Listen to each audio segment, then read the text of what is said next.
여러분 안녕하십니까? 12월 27일 수요일 JCM 모닝뉴스입니다.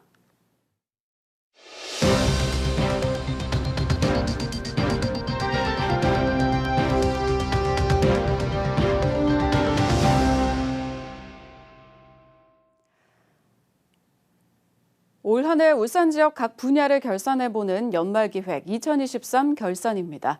오늘은 울산시정 전반에 걸쳐서 어떤 성과가 있었는지 살펴봅니다. 전우수 기자가 보도합니다.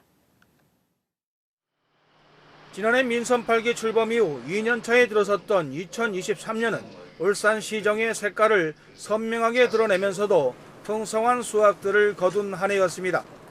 특히 가장 큰 성과는 기업하기 좋은 도시 울산을 표방해온 김두겸 후가 어느 때보다 많은 기업 투자 유치에 성공한 해라는 점입니다.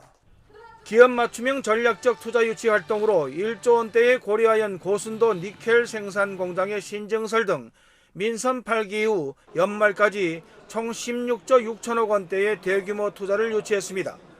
또 기업이 필요로 하는 땅을 적기에 제공하고 정지 여건 개선을 위해 개발 제한 구역 제도 개선을 앞장서 주장해왔습니다. 이 같은 노력으로 지난 7월 개발 제한 구역에 대한 광역 지자체장 해제 권한이 대폭 확대되는 결과를 가져왔는가 하면 다운동 도심융합특구 조성부지 일원이 개발 제한 구역 해제 1호 탄생으로 이어졌습니다.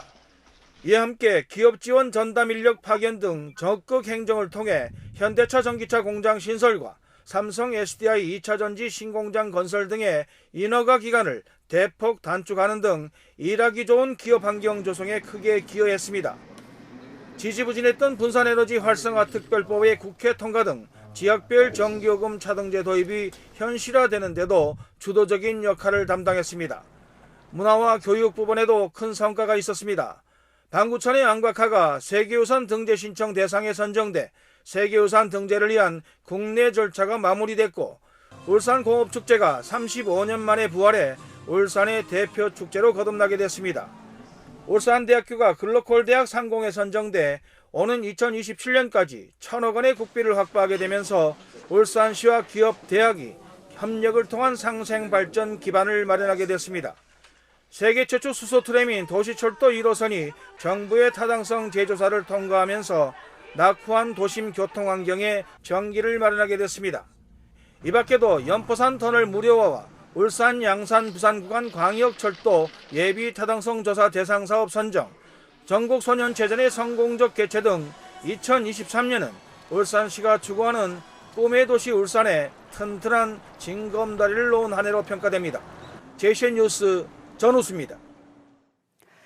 K&D에너지는 어제 울산시와 수소가스 생산공장 신설투자협약 체결식을 갖고 2천억 원 규모의 수소가스 생산공장을 신설합니다. K&D에너지는 올해 2월에 온산국가산단에 덕양에너젠과 극동유화가 공동으로 출자해 설립한 수소가스 제조 판매 기업입니다. 이 회사는 이번 투자협약에 따라 온산국가산단 내 3만 3천 제곱미터 부지에 국내 상업용 생산시설로는 최대 규모인 시간당 9만 2천 노르말 루베 규모의 수소가스 생산 공장을 내년 5월에 착공해 오는 2026년 4월에 준공할 예정입니다. 새해 첫날 해가 가장 먼저 뜨는 울주군 간절곶에서 열리는 2024 간절곶 해맞이 행사가 역대급 볼거리를 선사합니다. 한반도의 첫 아침을 열다를 주제로 열리는 이번 간절곶 해맞이 행사는 오는 31일 유명 트로트 가수들과 함께하는 송년 행사를 시작으로 새해 첫날 울산 최초의 1000대 드론쇼와 불꽃쇼가 펼쳐집니다. 또 행사장에는 청룡의 해를 상징하는 청룡 유등터널과 세계 최대 규모의 18m 로봇을 포함한 정크아트 작품 120여 점도 감상할 수 있습니다. 울주군은 간절곶 해맞이 축제에 13만여 명이 몰릴 것에 대비해 공무원과 경찰 등 1,300여 명을 배치하고 해맞이객들의 이동 편의를 위해 주차 공간과 셔틀버스 노선과 대수도 늘렸습니다. 2024년 간절곶 해맞이 행사를 통해서 새해 첫 해를 보며 행복하게 새해를 시작할 수 있도록 남은 행사 준비에 최선을 다하겠습니다.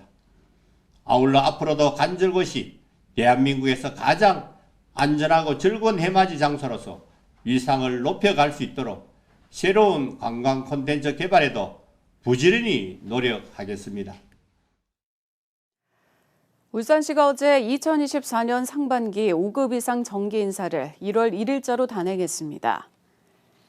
울산시는 세계 최초 수소 트램 도입에 정부 타당성 재조사 통과 등을 이끌어낸 3급의 박순철 교통국장을 2급인 시민안전실장으로 배치하는 등 모두 41명을 승진시키고 전보 109명, 인사교류 31명, 파견 33명 등 214명에 대한 인사를 단행했습니다.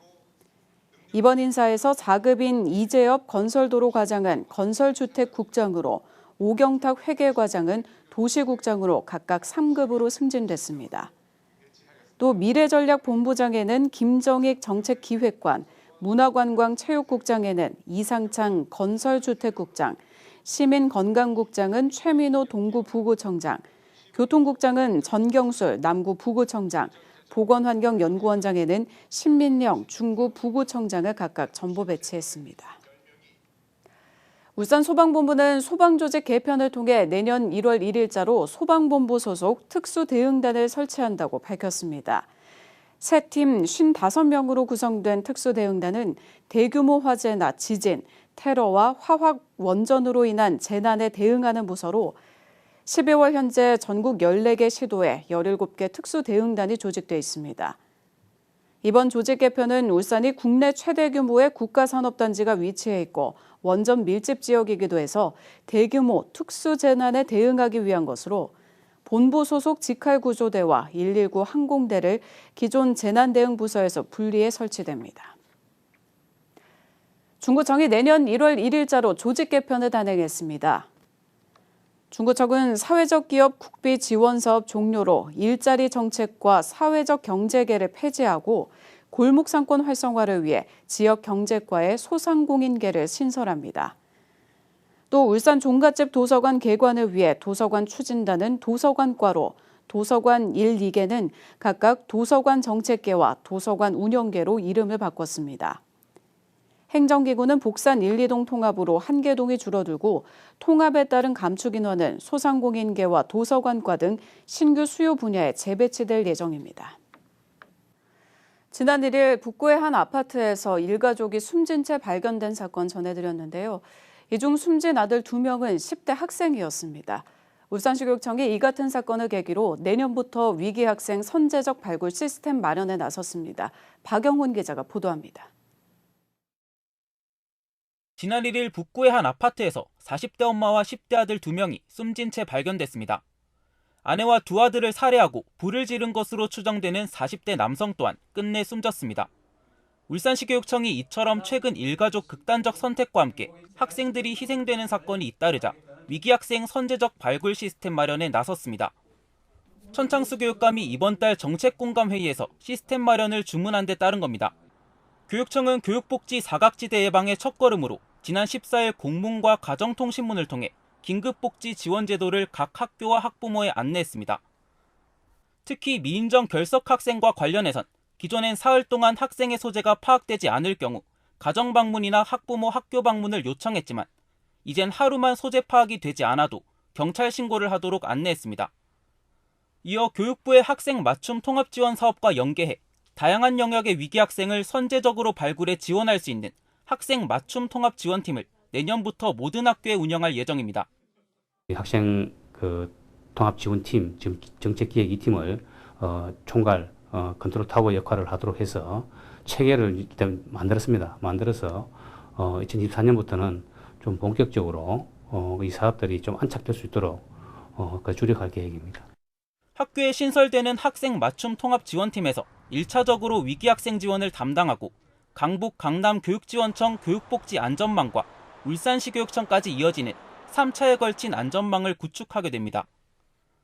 또 교육청 자체적으로 복합적 위기진단 도구를 개발해 내년부터 교직원들이 위기 학생을 발굴할 수 있는 매뉴얼로 사용할 계획입니다. 교육청은 각 학교의 이러한 지원 정책과 지역사회 관계기관 정보를 담은 안내서를 마련해 각 학교의 수요에 맞게 보급할 예정입니다. 울산시 교육청이 마련한 학생 맞춤 통합 지원책이 어려움을 겪고 있는 학생들을 보호할 수 있는 예방책이 될 수 있을지 주목되고 있습니다. JCN 뉴스 박영훈입니다. 한국은행 울산본부가 올해 4, 4분기 울산 지역 경제 동향을 모니터링한 결과 전분기 수준을 유지한 것으로 나타났습니다. 한국은행이 펴낸 지역경제 보고서에 따르면 생산의 경우 전분기 수준을 유지했지만 서비스업은 전분기 대비 소폭 감소했습니다. 또 민간 소비는 전분기 대비 소폭 감소했지만 투자와 수출은 전분기 대비 소폭 증가한 것으로 나타났습니다. 고용 사정은 고용률과 취업자 수 모두 전년 동기 대비 개선됐고 주택 가격은 전분기 대비 소폭 상승한 것으로 나타났습니다. 울산 지역의 휘발성 유기 화합물 배출 정보의 신뢰도를 높이고 배출량을 효과적으로 제어하기 위해 관리 체계를 개선해야 한다는 지적이 제기됐습니다. 울산연구원 마영일 박사는 최근 펴낸 울산 도시환경브리프에서 건강에 악영향을 미치는 휘발성 유기화합물이 산정 방법의 한계로 배출량이 저평가되는 등 문제점이 있다며 배출 정보 신뢰도를 높이기 위한 연구가 필요하다고 주장했습니다. 마 박사는 이를 위해 휘발성 유기화합물질의 비산 배출 실태를 파악하고 제어하기 위해 원격 측정 장비와 이동 측정 차량을 활용한 관리 체계 구축이 요구된다고 지적했습니다. 울산시가 올해 고향사랑 기부금 목표액인 1억 5천만 원을 초과 달성했습니다. 울산시에 따르면 어제 오전 9시까지 울산 고향사랑 기부제에 참여한 기부자는 1,714명이며 모금액은 1억 7천만 원에 달합니다. 인기 답례품으로는 복순도가 막걸리가 가장 많았으며 울산페이와 돼지고기, 참기름, 한우 등의 순을 보였습니다. 동구 주전항 어촌유대 300사업 준공식이 어제 큰부랑에서 열렸습니다. 주전항 어촌유대 300사업은 지난 2020년 1월부터 올해 12월까지 4년 동안 국비 67억 원 등 총 사업비 96억 원을 들여 추진됐습니다. 이번 사업을 통해 주전항부터 큰부랑 일대에 해녀의 광장 조성과 해파랑길 경관 개선 등 어항 기반 시설이 확충됐으며 지역 고유 자원을 활용한 관광소득 창출 특화 사업도 추진됩니다. 유니스트 생명과학과 로버트 미첼 교수팀이 살아있는 항생제로 불리는 델로비브리오 박테리아를 간편하게 배양할 수 있는 방법을 개발했습니다. 연구팀은 다른 박테리아를 먹으면서 성장하는 델로비브리오 박테리아의 성장 특성을 분석하고 배양 조건을 최적화해 배양 시간을 기존보다 절반 이상 줄이는 데 성공했습니다. 연구팀은 박테리아 농도도 기존보다 약 25% 상승시켰다면서 이번 연구가 항생제 박테리아 대량 생산에 기초가 될 것으로 전망했습니다. 북구에 있는 무룡 테니스장이 불법 건축물이라는 게 밝혀지면서 철거 논의가 불붙었죠. 테니스장 회원들로 구성된 비상대책위원회가 기자회견까지 하며 철거를 막아봤지만 철거가 결국 시작됐습니다. 전동은 기자의 보도입니다. 지금쯤 코트를 바쁘게 왔다 갔다 해야 할 테니스 공들이 카트 안에 쌓여 먼지를 뒤집어 쓴 채 덩그러니 놓여 있습니다. 지난 2008년 건립돼 지난 9월까지 테니스 동호인들의 우렁찬 기합 소리가 울려 퍼졌던 이곳은 지난달 행정사무감사에서 개발 제한 구역에 행위 허가 없이 지어졌다는 게 밝혀지며 공식적인 철거에 들어갔습니다. 테니스장 회원들은 집회와 기자회견까지 열었지만 결국 철거를 막진 못해 안타까운 마음을 감추지 못합니다. 15년 동안 여기서 아무 문제 없이 테니스를 쳤는데 갑자기 나가라고 합니다. 기자회견도 하고 집회도 했는데 결국 이렇게 철거가 시작되었습니다. 정말 섭섭하고 서운합니다. 북구청은 26일부터 내년 2월 24일까지 공사비 1억 7천여만 원을 투입해 본격적으로 철거에 들어간다고 밝혔습니다. 북구청 관계자는 철거 공사 후에 정상적인 절차를 밟아 테니스장 조성을 추진할 예정이라고 말합니다. 철거 후에 배수시설 공사를 할 거고 지반 안정화 등이 보장되고 관련 법령에 따라 행정 절차 등이 이행된다면 현재 위치의 테니스장 조성을 검토할 예정이나 타부지 조성도 적극 검토하여 최적의 장소에 테니스장이 조성될 수 있도록 최선을 다할 예정입니다. 실제 철거 공사는 다음 주 초부터 진행될 예정입니다. 북구청은 테니스장 철거뿐만 아니라 이 지역의 호우 피해를 방지하기 위해 인근에 있는 구남저수지 보수 등에도 20억 원에 가까운 예산을 투입하기로 결정했습니다. JCN 뉴스 전동훈입니다. 환경부는 도심지 홍수예보 정확도를 높이기 위해 울주군 범서읍 망성리 망성봉과 부산 기장군 철마산에 추진해왔던 소형 강우 레이더 설치 공사가 지난 4일에 완공돼 내년 여름부터 활용된다고 밝혔습니다. 소형 강우 레이더는 홍수 피해 예방을 위해 강우와 강서를 관측하는 장비로 현재 전국의 반경 100km 지역을 관측하는 대형 강우 레이더 7곳과 관측 반경 40km의 소형 강우 레이더 2곳을 설치해 운영 중이며 이번에 울산과 부산에 소형 강우 레이더가 추가됨에 따라 전국의 소형 강우 레이더는 4곳으로 늘어나게 됐습니다. 소형 강우 레이더는 대형보다 관측 반경은 짧지만 정밀도가 높아 도시 지역의 관측에 유리해 지역적 특성 때문에 취약했던 울산 지역의 홍수 예보 정확도를 높이는 효과가 있을 것으로 기대됩니다. 울산시 선거관리위원회는 내년 4월 10일에 실시하는 제21대 국회의원 선거를 앞두고 정치관계법 안내와 예방, 단속 활동을 보조할 공정선거 지원단을 구군 선거관리위원회별로 공개 모집한다고 밝혔습니다. 모집위원은 총 57명으로 중구선관위 10명, 남구선관위 12명, 동구선관위 10명, 북구선관위 12명, 울주군 선관위 13명을 각각 모집합니다. 참가 희망자는 구군 선관위 누리집에 게시된 모집 안내문을 참가해 지원 서류를 갖춰 근무 희망 선관위에 직접 방문하거나 등기 우편 또는 전자 우편으로 제출하면 됩니다. 다채로운 크리스마스 행사들이 진행된 가운데 동강병원에서도 소아 환자들을 위한 크리스마스 이벤트가 진행됐습니다. 병원 직원들은 지난 20일 크리스마스에 외출할 수 없는 환아들에게 산타 분장을 하고 병실에 찾아가 직접 선물을 나눠주며 쾌유를 기원했습니다. 이벤트는 환아들이 병상에서도 성탄절 분위기를 즐기며 질병에 대한 두려움과 불안감을 해소시키기 위해 마련됐습니다. 울산 남구 소재 오즈 소아청소년과 의원이 올해 국가호흡기 바이러스 통합 감시 사업에 공헌한 기관으로 선정돼 질병관리청장 표창을 수상했습니다.